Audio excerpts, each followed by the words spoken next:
treasure and an institution.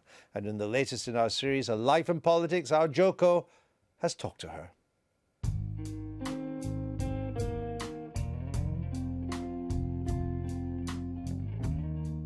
What was your childhood like? Was it tough? I had a very happy childhood. I was an only child and I was somewhat indulged, but I had a father who was very disciplined. So I quite enjoyed it, although it was we were a poor family. And perhaps that is what formed my opinion in many ways. How did it, if you like, form your opinions in terms of life in politics? I came from a mill town in the West Riding of Yorkshire. My father unemployed many years of his life when I was a child. My mother going out to work 5.5 days a week. The mill chimneys at the end of the street, very little income to live on.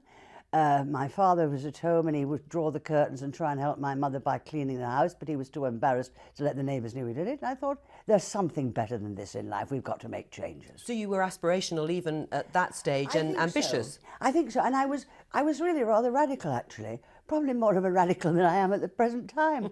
Because I did answer back to my parents, which was very naughty of me. My father used to say, you shouldn't answer back.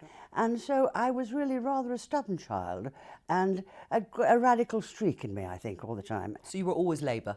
Always Labour, yes. Perhaps I came out of the womb into the Labour movement. My parents were members of the Textile Workers Union and members of the local Labour Party.